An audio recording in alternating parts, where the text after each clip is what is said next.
Let me say thank you for joining us to kick off the Protect Week here in Maryland for 2021.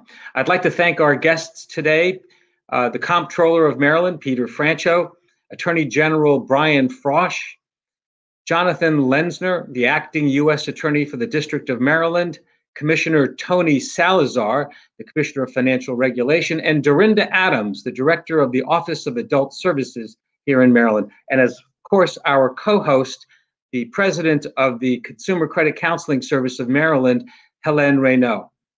You know, Marylanders are losing millions of dollars to scams and fraud every year, and every day, criminals are becoming more sophisticated in how they separate you from your hard-earned money. And that's why we are here today, to raise awareness about fraud and to point you toward the information and resources that can help you to protect you and your loved ones. The whole concept of Protect Week coincides with the World Elder Abuse Awareness Day, which is tomorrow, June 15th. And because, unfortunately, the elderly are especially vulnerable to fraud, whether from strangers on the phone or from family members that they trust. Although we don't happen to have the numbers by age at this moment, we do know this, that in the first 3 months of this year alone, the FTC says that 30,664 cases of fraud have already been reported in Maryland, resulting in $16.4 million in losses. And that's almost double the number of cases that were reported this time last year. We also know that the number is probably low because many people are just too embarrassed to report, or that they've been scanned, or they may not even know where to report it. We're hoping to fix that today. The problem is rampant, and the technology combined with the growth of the over 65 population is making it easier for con artists to succeed. So collaboration among government agencies and law enforcement and social workers and banks and community agencies is essential to preventing financial exploitation. And that's why the Protect Week Coalition is so important. And throughout the week, this week, we will be hosting webinars and teletown halls to shed light on elder financial abuse, along with our many partners that are a part of our coalition. All the events are free, and a full schedule is available online at www.protectweek.org. And today we're going to be hearing from state, federal, and nonprofit partners about their respective roles in helping to protect consumers from fraud and how their offices can be of assistance to those who have been victimized.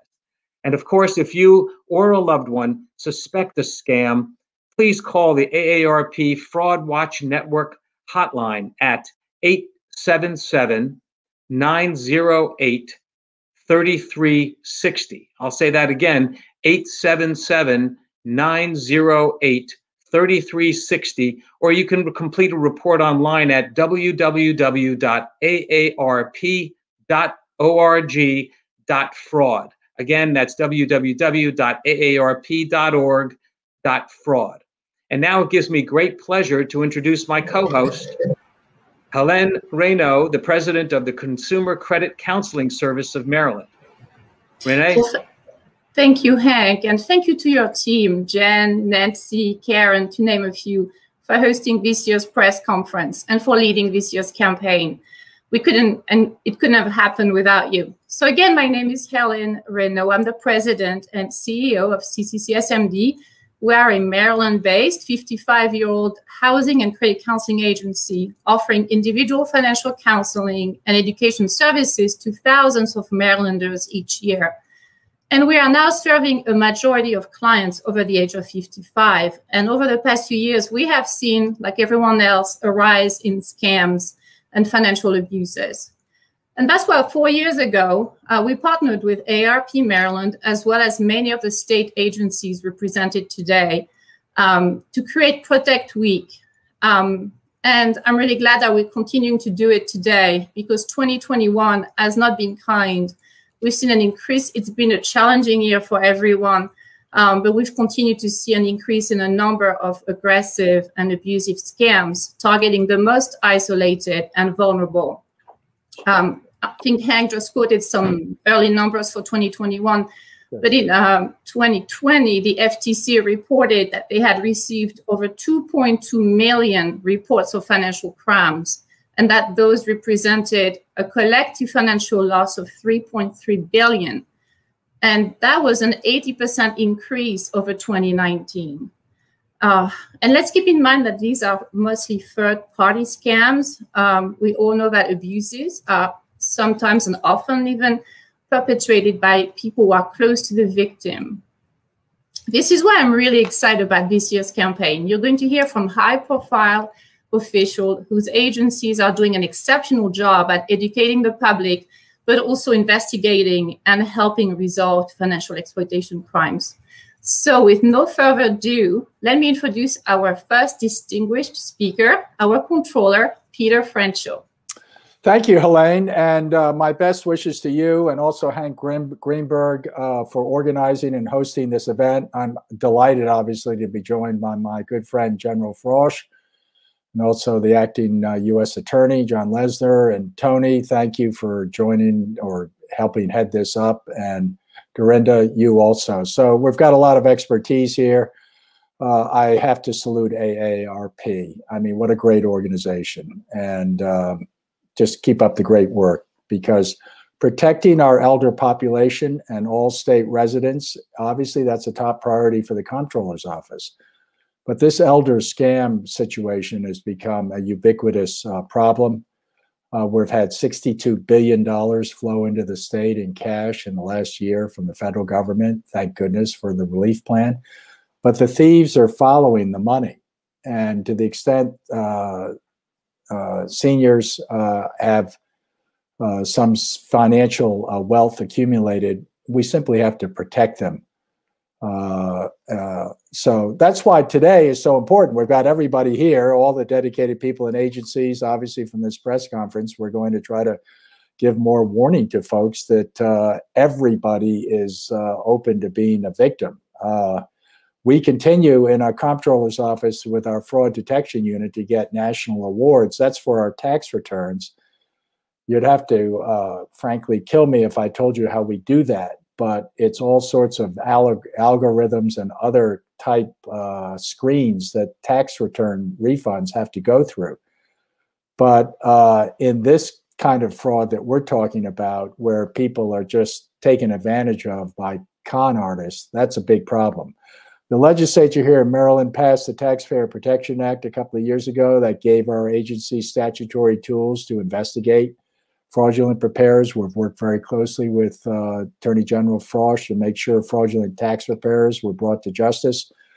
We've created a new elder financial exploitation brochure in partnership with the Department of Aging and Elder Safe, and also Brian Frosh's Attorney General's office and AARP. These brochures will be distributed throughout the state to reach vulnerable elders, help educate them on ways to protect themselves. Our job of protecting the elderly has always been challenging, but you mentioned, Helene, the COVID-19 pandemic has made it very tough, because fraudsters are, as I said, following the money, and everybody seems to be home and everybody seems to be subject to new schemes. So we're warning people, particularly the elderly, to just be aware that almost anything that you're communicated with over the phone is likely to be possibly fraud. Education obviously is key to helping prevent elder financial abuse. All Protect Week partners have stepped up education efforts and prosecutions. But despite all the combined success, obviously the criminals are reinventing themselves every day. It's just a ubiquitous, egregiously unfortunate activity that's going on. So that's why events like this are particularly important, and the criminals are becoming more creative. We need to think of ways to protect our folks.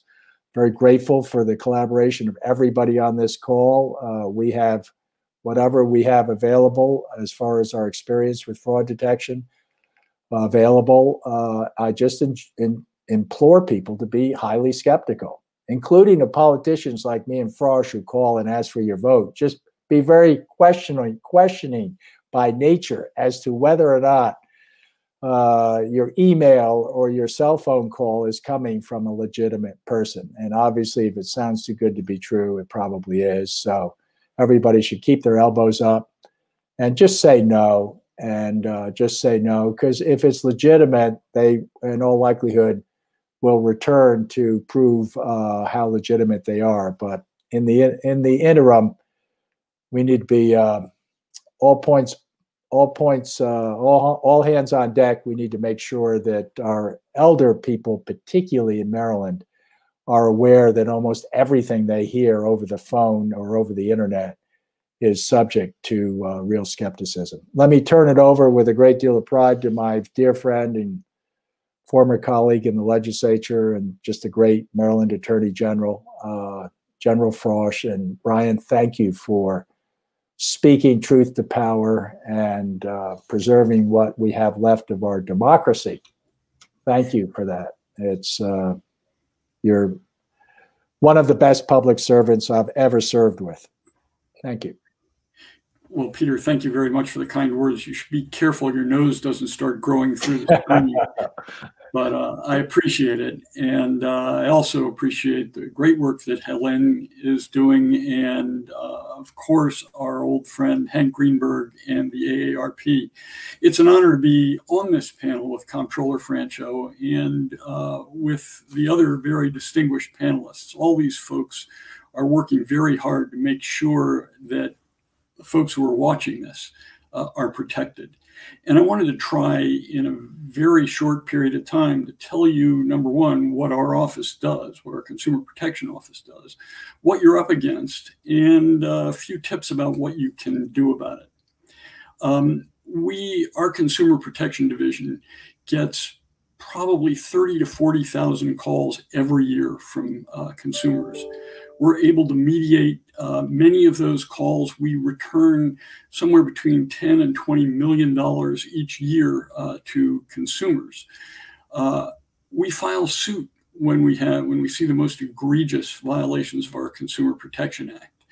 We sue payday lenders. We sue crooked moving companies. We sue Wall Street banks. We go up against nursing homes that are abusing their patients. And we go up against drug companies that are literally fixing prices and sham charities. We fight for important policies that protect consumers in the General Assembly and in government. So that said, here's what you're up against. There are literally hundreds of thousands of people whose full-time job it is to steal your money. That's all they do. Every day they get up, some of them get on the phone, some of them shoot out emails, but that is all they do. They're trying to steal your money. And they only need one person to make a mistake, to open a link on an email that allows them to infect your computer with malware and to hold it hostage and require you to pay them hundreds or even thousands of dollars to get your information back. Or they get someone on the phone and they're very good at keeping you in a conversation, making it sound plausible. But remember this, no matter what anybody tells you, you did not win the lottery in Ireland. I mean, first of all, you had to buy a ticket, right? Second, that nice man from Nigeria is not going to put $1 million in your bank account. The IRS is not going to come and arrest you for failure to pay taxes. And your grandson does not need you to send gift cards to somebody in Mexico to get him out of jail. These are all very common scams, and you'll bump into them if you answer your phone. If somebody, as Comptroller Franchot said a minute ago, if it sounds too good to be true, it is too good to be true. Someone offers you a lot of money and all you have to do is pay a little bit of money to get it, it's a scam. The last thing you ever want to do is pay anybody in gift cards or with your debit card even, or with money orders. That way you can't get it back. And as Comptroller Franchot said, they target seniors because that's where the money is. It's just like the Willie Sutton statement about why do you rob banks? That's where the money is. You need to know that there have been literally billions of breaches of personal information. The breach of yahoo.com was 3 billion records exposed. The odds are that somebody has your personal information already. I know they have mine because somebody filed a tax return in my name a few years ago. I think they were hoping to get a tax refund, but as it turned out, I owed Peter Franchot and the US government money instead of the other way around. They didn't get very far. But if they can get the personal information of the Attorney General, and they can, and they do, they can get yours. So what can you do? First of all, if you get a phone call and you don't recognize the number, don't answer.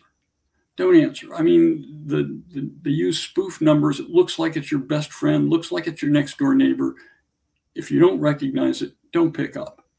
If you do pick up, believing it's your brother-in-law or your child or whatever, and you're in conversation with somebody you don't know, just hang up. You don't need to be polite. As I said, their job is to steal your money. Just hang up. You can do it quietly, but the more you talk to them, the more plausible they'll sound. Just get rid of the call right away. And as I said, don't pay with gift cards. Don't pay anything with a wire transfer. Pay with a credit card if you can. That way, if you find you've been scammed, the credit card company can help you get your money back. Here's another important tip. Freeze your credit. It's very easy to do with all of the major credit reporting agencies. It's free. You can do it an unlimited number of times in Maryland. You can freeze your credit. If you need to get a new credit card, if you need to get a loan, you can unfreeze your card, let them run a credit check, and then freeze your credit again. You can do it for your children as well. If you have minor kids, you can freeze their credit. And that may not sound like it's that important, but the fact is that the scammers would rather have the identity of an 8-year-old kid than they would a 40-year-old millionaire, because they can use that kid's identity until your child turns 18, 19, 20 and wants to get a credit card or needs to apply for a loan. And at that point, the child's credit may be ruined. So you can do it. You can freeze your kid's credit. That's a good thing to do. Use strong passwords when you're on the internet. Don't use your birthday. I make all these mistakes myself, don't get me wrong, but don't use your birthday. Use complex, long, strong passwords. Don't give personal information out over the internet. What they're looking for is your social security number, your birthday, your bank account number, your credit card number, your date of birth. Don't give that to anyone you don't know, anyone that you haven't called. If you get an email, it'll say you just won a gift card from, let's call it Home Depot. Look at the return on that email address. It's not coming from Home Depot. It's usually some scammer, and it's got an odd email address, but it doesn't say it's coming from Home Depot. Do not click on the links in emails like that. Don't open any files. Don't click on the links. I think that's about all I have time for, but I look forward to your questions. Our office is on your side. You can call us anytime. Our consumer hotline is 410-528-8662. Thanks a million. I look forward to your questions. Well, thank you so much, General Frosh. These were fantastic tips. Our next guest is Jonathan Lenzner, Acting U.S. Attorney for the District of Maryland. Thank you, Helene. Good afternoon. Thank you to Hank Greenberg and to Helene for having me today. It's a pleasure to work with AARP Maryland and our partners throughout the state, including Attorney General Frosh, Comptroller Franchot, Tony Salazar, Dorinda Adams, and others to protect older Americans from financial exploitation. This is a topic that is actually very important to me personally. Years ago, my grandmother, who lived near us growing up, often called me to let me know that she was about to pay a stranger money to fix some non-existent problem to her house or to her car. And so I would race over there with my brother and just missed the culprit of the day, who always fled upon hearing that her grandsons were on their way.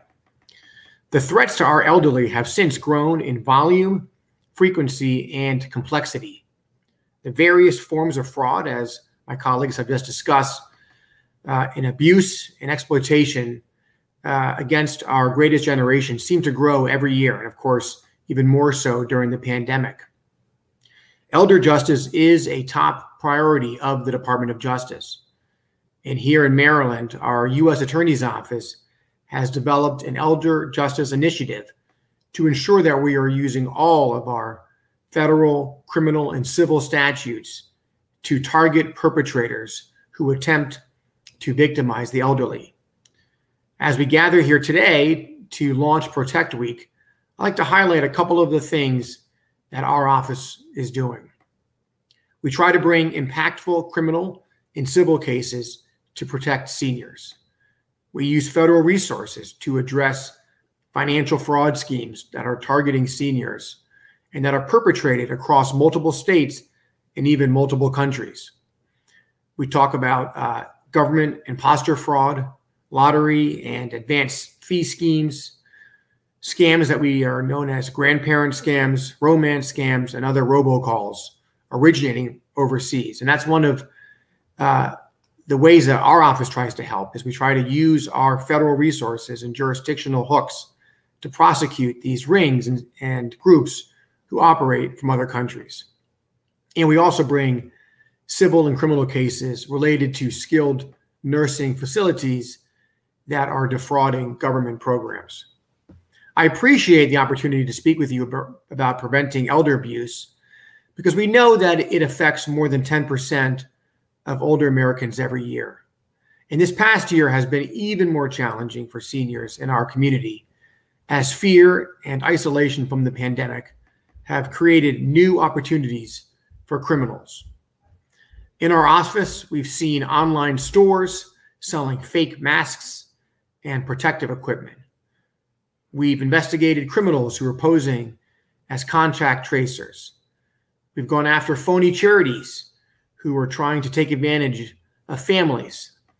And we've prosecuted people who are stealing relief payments and unemployment benefits. We've continued to operate since the beginning of the pandemic, and we've created a special team of prosecutors and agents to fight pandemic fraud. Our COVID fraud task force has conducted investigations, we've brought cases, and conducted outreach to educate members of the community on fraud schemes. We also collaborate with our elder justice team led by Evelyn Cusson and Ann Thiel, and together we've focused on prevention and prosecution of criminals who attempt to leverage the pandemic to victimize the elderly. Over the past few months, we've seen criminals attempting to defraud victims by offering to sell doses of the vaccine, which of course is a scam because the government offers it for free. Working with Homeland Security investigations, our office has shut down 10 different fake websites which were claiming to sell vaccines or treatments for COVID-19. In reality, these websites are installing harmful malware on your computer or stealing your personal information. Remember, the COVID vaccine is not for sale. The federal government is providing it free of charge to people living in the United States. You can sign up for text alerts with information about the virus and vaccines by texting MD Ready to 898-211. You can also go to vaccines.gov to search for a vaccine site near you. We've also prosecuted criminals who have defrauded grandparents by preying on their love for their grandchildren. One ring that we prosecuted made hundreds of thousands of dollars calling elderly people and pretending to be a police officer, a bail bondsman, or court official, saying that the grandchild has been arrested, is in serious trouble, and will go to jail unless the grandparent wires thousands of dollars immediately. As the Attorney General and as the Comptroller said, if you get these phone calls, it's a scam. Get the person's name and number and hang up. Do not send any money. We've also seen a massive increase in government imposter scams. I'm sure we've all received phone calls from someone claiming to be from the Social Security Administration. These scams are unfortunately frequent and successful. They always work over the phone. In fact, we've even seen recent scams where people are spoofing phone lines. They've tried to spoof our phone line from the U.S. Attorney's Office. And that's why you really simply can't trust your caller ID. We are warning the public that scammers are trying to spoof all parts of the federal government. And I would just say, in general, those kinds of phone calls or those kinds of requests for money or personal information, they don't come over the phone. So if you get a phone call like that, don't send them money, don't give them information. Certainly do not give them any of your personal information or your Medicare ID number. This is all good advice for myself and our colleagues to protect against government imposter scams. If you get a call from someone out of the blue, hang up. With regard to gift cards, we've already heard a little bit about that, but I wanted to make sure you know that our office is working to spread awareness about why scammers love gift cards. Because once you give the criminal the card number and code on the front and on the back of the card, the funds are gone immediately, likely deposited into an overseas account. Gift cards are very difficult to trace, and they do not come with the same protections as debit or credit cards. If someone calls you and asks you to pay a debt by gift card, just hang up. Whether it's the government, a court, a bail bondsman, nobody who's legitimate will ever ask you to pay a bill or a debt with a gift card. It's always going to be a scam. If you are involved in a scam using a gift card, please save the gift card and call the police. If you or someone you know is the victim of a fraud scheme, please report it. It's the first step and very necessary to help us stop those who are committing fraud and to help others in the future from becoming victims. One resource I want to make sure that you're aware of is the Elder Fraud Hotline. And that number is 833-FRAUD-11, 833-FRAUD-11, or 833-372-8311. That hotline is staffed 7 days a week from 6 a.m. to 11 p.m. by staff who will take reports, make recommendations of who to contact, and provide other resources. So thank you very much for the opportunity to be here. I really appreciate it. Well, thank you so much, U.S. Attorney Lenzner, and thank you for this very comprehensive overview of all the scams that you're currently investigating. Our next guest is Tony Salazar, Maryland Commissioner of Financial Regulation. Helene, thank you. Hank, thank you. I wanted to give special thanks to both of your organizations and as well with the other partners that we have here, the governmental agencies. As each one of you can see, it's both state and federal organizations that are working cooperatively to help produce educational materials and help prosecute the frauds that you've been told about. I mean, it's literally been billions of dollars over the past decade that have been stolen from our seniors. And now, even as the pandemic has raged, it's just been outrageous, but unscrupulous thieves are continuing to make their efforts to take advantage and steal from seniors. You know, the population, as people have said, is aging. It's what's viewed as a silver tsunami. So it's particularly important that everyone become educated, particularly now that the pandemic is winding down, that people are getting out to socialize, to shop, and get back to normal activities. You know, there's an interest in moving on, but everybody needs to learn about the risks that we're telling you about today, and also about the resources that are available, because there are many resources. And I'd like to highlight, I see the bug and by Helene's name on the Protect Week, and that Protect Week website is very valuable. It has just a large amount of information. And I know, you know, I speak for Governor Hogan and Secretary Robinson in our office. We're all aware of this financial abuse. And that's why our office is particularly interested and involved in this, and why I've been involved since I took office. The Office of the Commissioner is actually Maryland's Consumer Financial Protection Agency. So we regulate financial institutions, and we assist consumers by investigating complaints against financial services providers. You know, we help connect them to effective resources and educational tools, and we work with the institutions themselves to create content that'll help you. For example, one of the brochures that you'll find on the Protect Week website, and that our office, the Attorney General's office, Comptroller, and many of the government agencies have worked with, is called What Account is Right for You? and it's available on the website. And that document is very useful because it helps seniors and others understand exactly what are the different ways you can structure your financial accounts to give your trusted advisors access to those accounts in a safe way. So that's an example of some of the information that we provide. But our office also has financial investigators that assist consumers. So all you have to do is call or email our office to ask for help, and the investigators will take the case and work with you on your situation.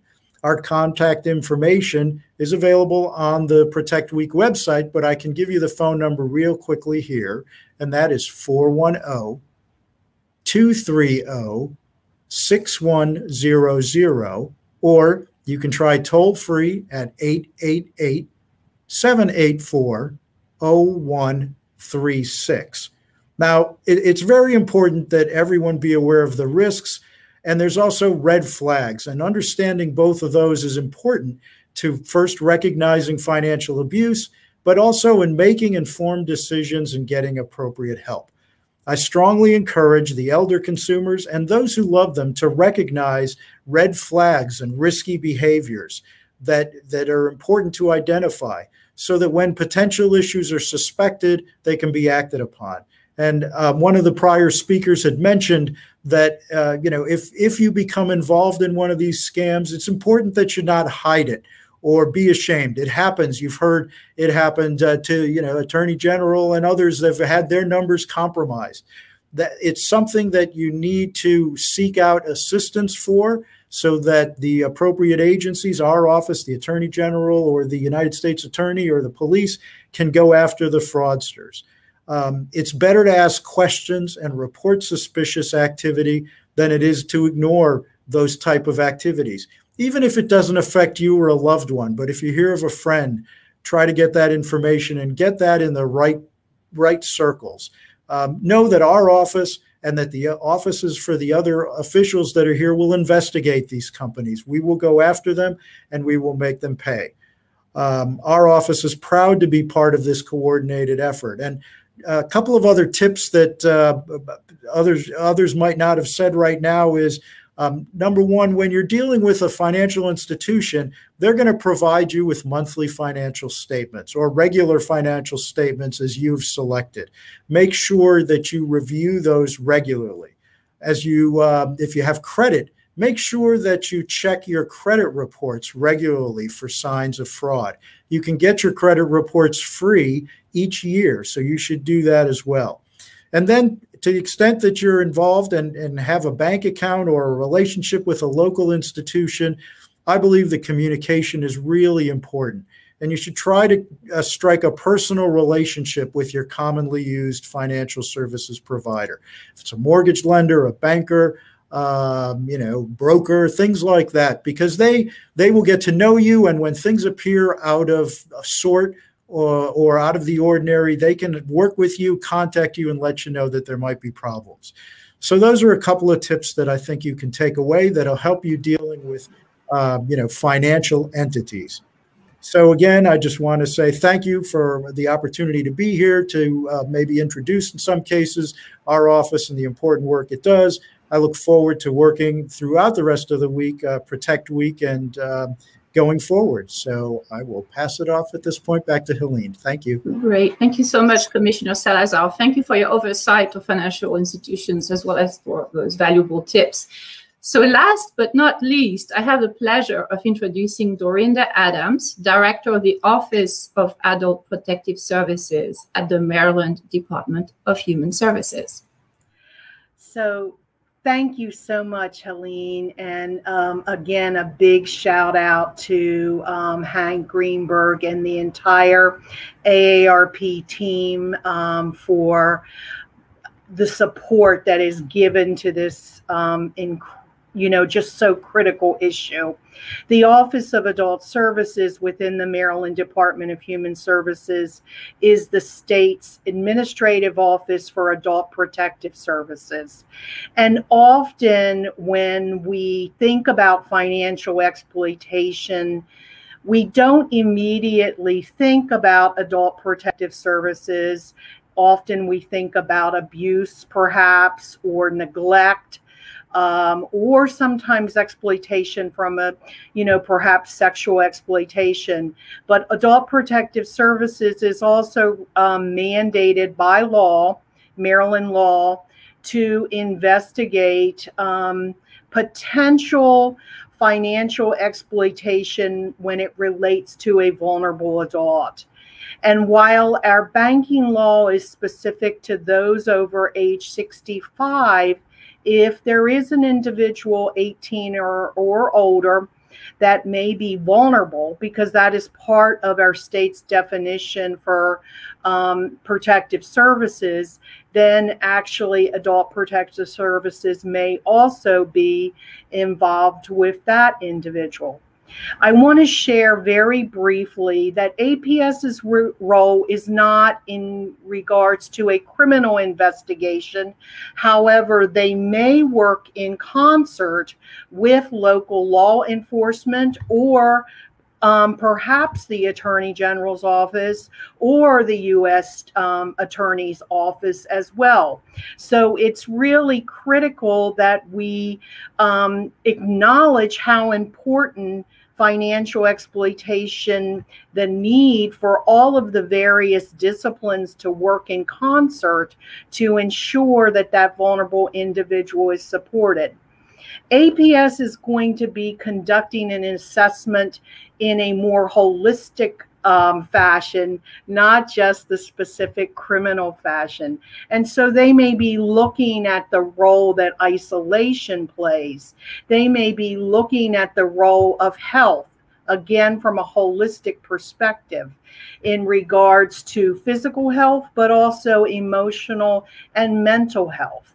And they may also make sure that the individual is connected to the various services that may support them, not only in recovery of assets, but also as it relates to other needs such as healthcare or food or housing. So APS's role is a little bit different than my esteemed colleagues here, but it is a critical role in ensuring that the vulnerable adult and the members of their family or their support system are able to navigate sometimes this very complex system.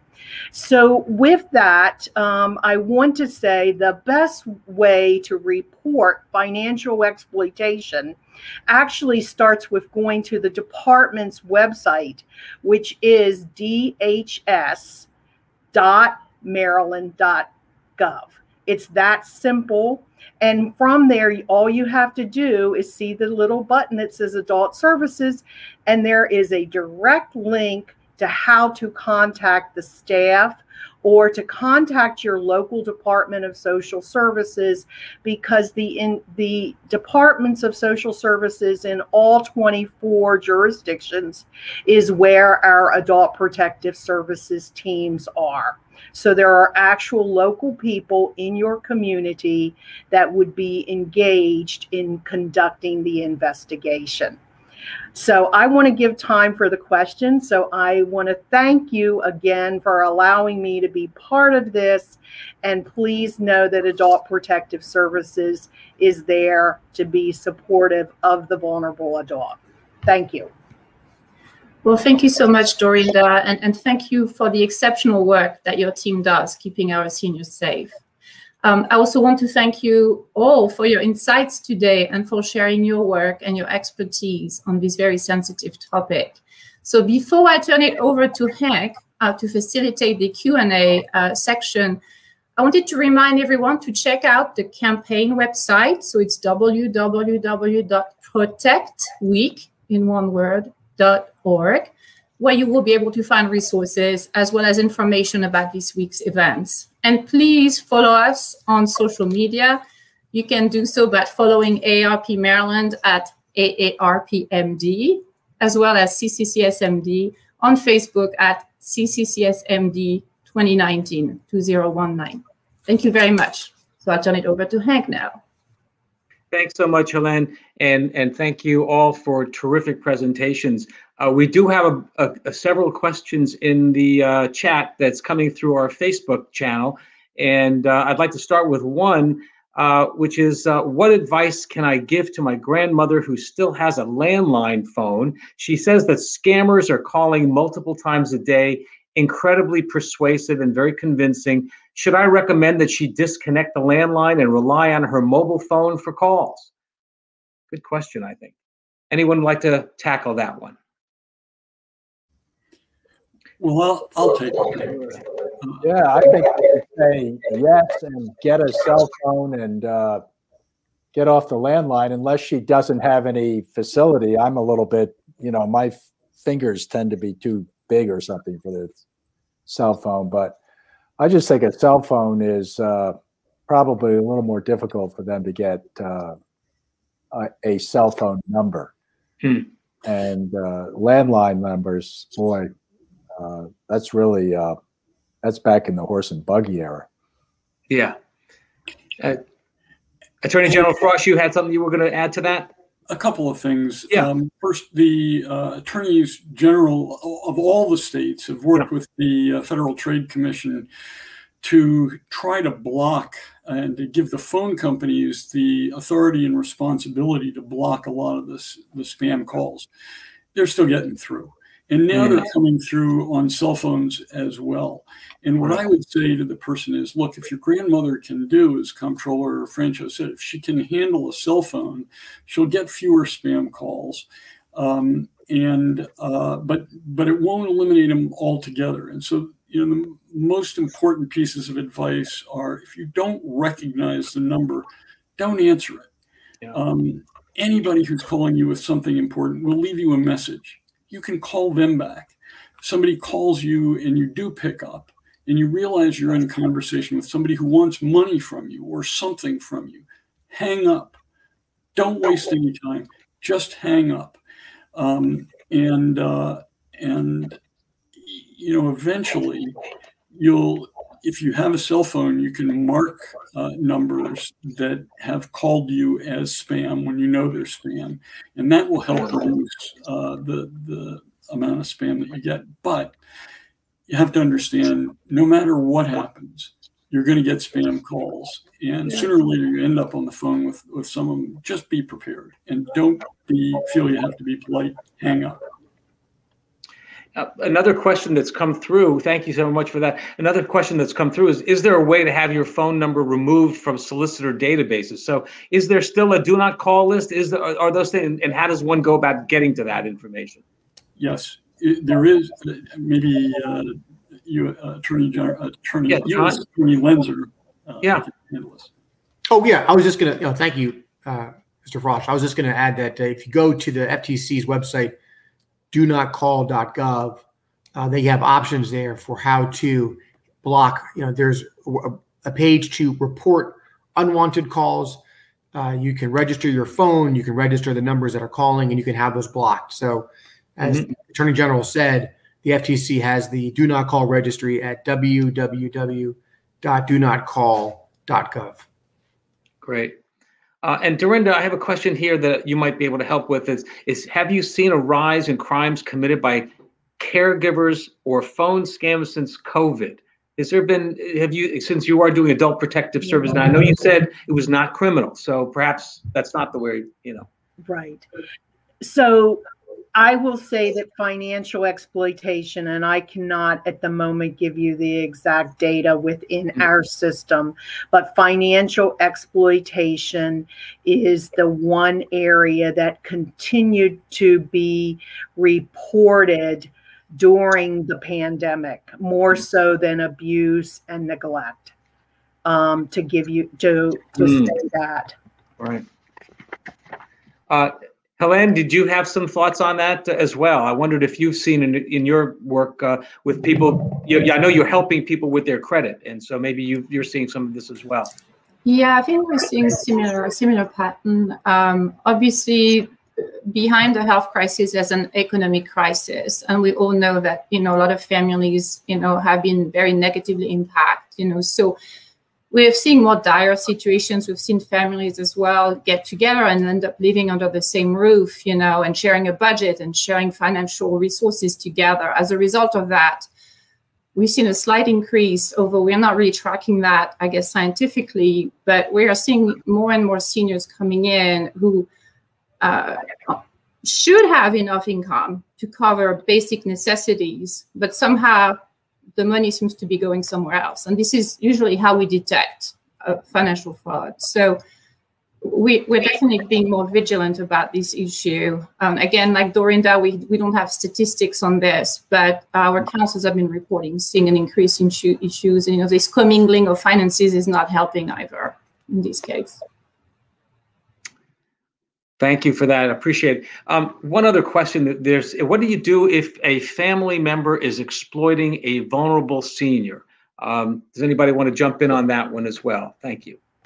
From Facebook. Dorinda, we'll start there. Yeah, I would encourage them to make a report to Adult Protective Services. That is the type of case that Adult Protective Services is very much involved in.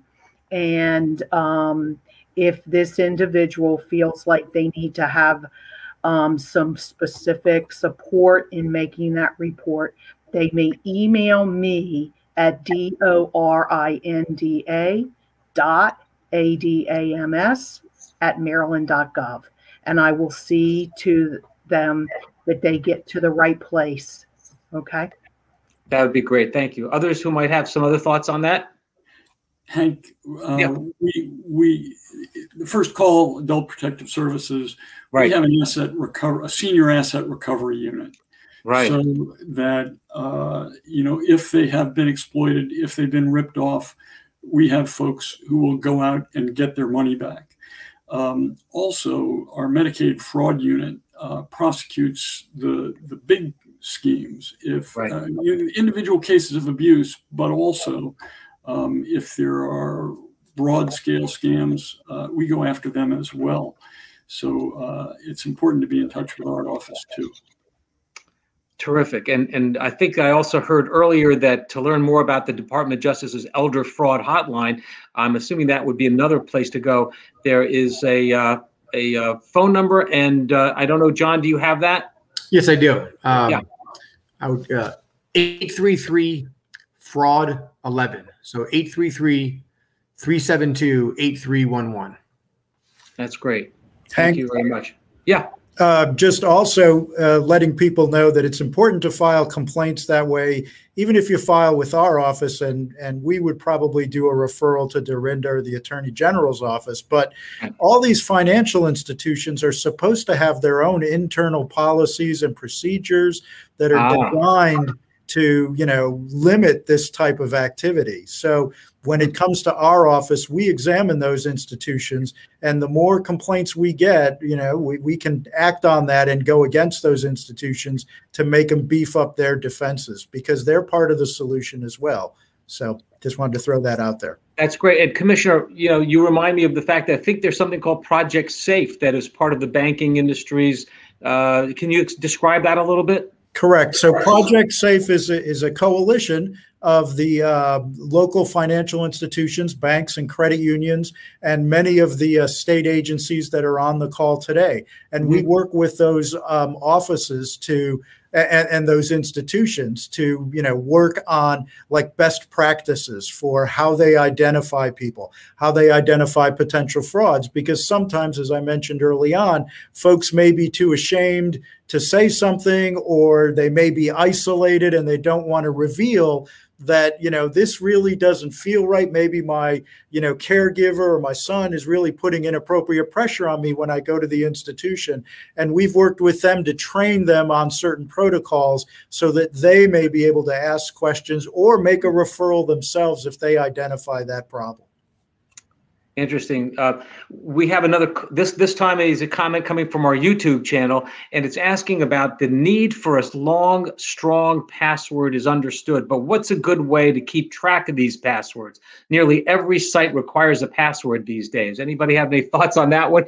Peter, you're laughing. You must have had an experience. No, it's just impossible. I mean, God bless technology, but it's very, very difficult for me to navigate that. But I will put in one other phone number if anybody has tax fraud. Yes. It is kind of used to be the big issue. Now it's kind of gone into the background a little bit. But the number is 800-MD for Maryland, MD taxes, plural. We have people that will answer the phone very promptly and help out. And yes, good luck on passwords. I'm not keeping track. Like General Frosh, I'm not the most password protected individual in the state, that's for sure. Hank, one suggestion they give is to have a long password like a sentence or some kind of memorable phrase that you'll recall. Hey, might even be your favorite lyric out of a song you like. Great idea.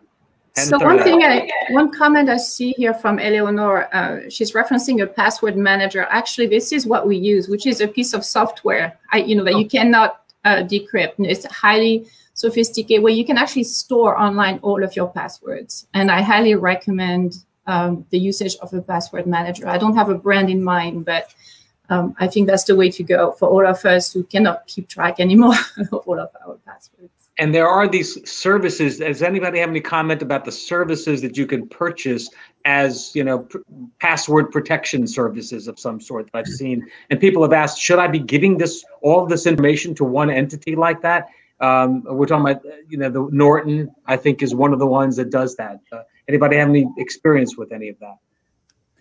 Hank, I think you're referring to password managers, which is what Helene just talked about. And they are very difficult, if not impossible, to decrypt. And they'll have a different password for you for every site that you need a password to use. And that's probably the best you can do. I mean, storing them on the internet is a terrible idea. It's not even a good idea to write them down and keep them on your desk, because if your house gets broken into or somebody in your workplace walks by and takes a picture, you're in a lot of trouble. Eleanor on Facebook is commenting here, says Google offers a free one. So that's good news for everybody that you can get one from Google, apparently, as well. We do have just a couple more things. I wanted to just reiterate a couple of phone numbers, resources that are mentioned. The Elder Fraud Hotline, which is available, by the way, 24/7, is 833-FRAUD-11, which is also 833-372-8311. We also know that the Attorney General's Consumer Protection Hotline is 410-528-8662.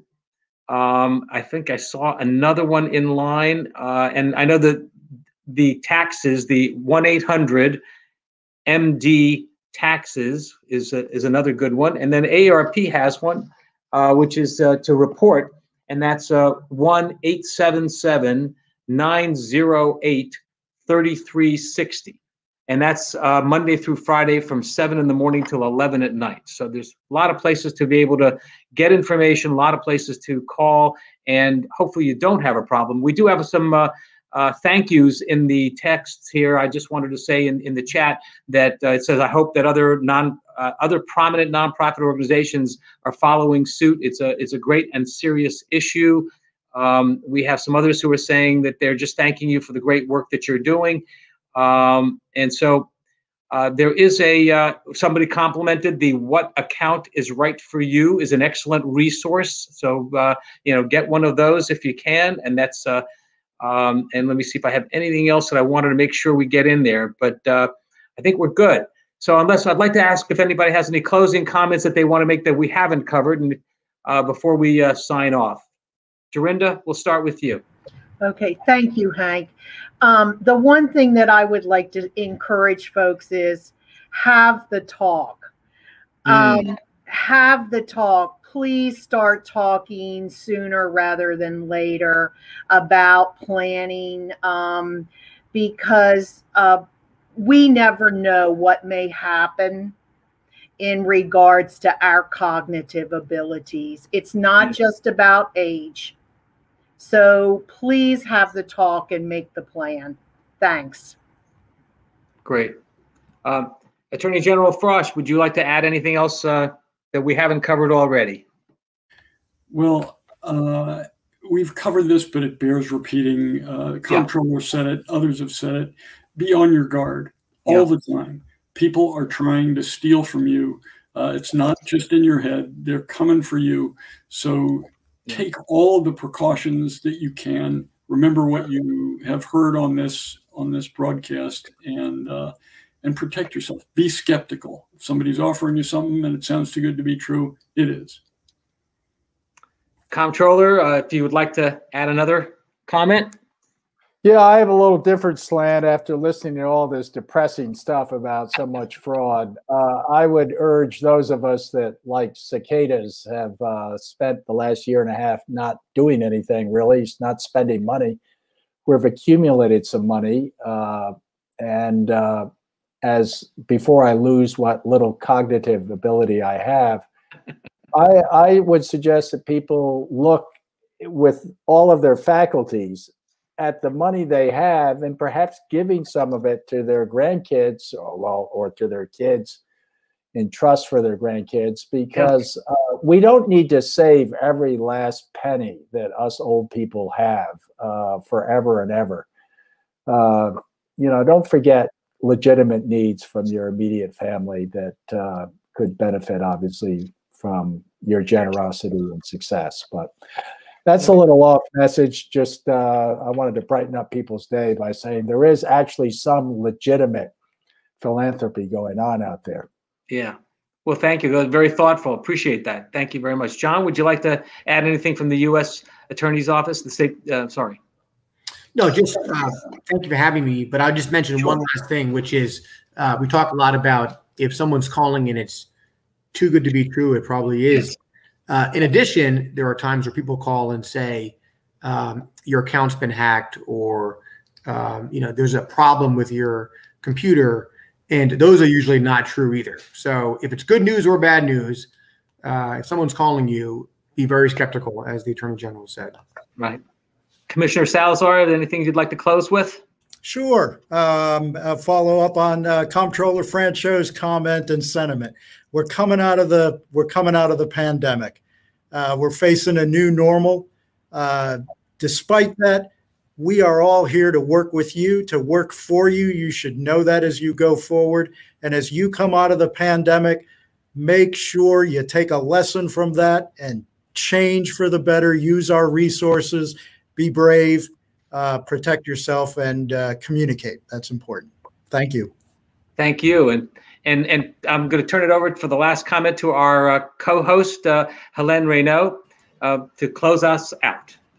Well, great. Well, thank you so much again, everyone, for your time, for this expert advice, for all the amazing work you're doing to keep our communities safe, especially our older and obviously most vulnerable, residents in Maryland. So thank you to all of you, and I look forward to continuing to work with you throughout the week.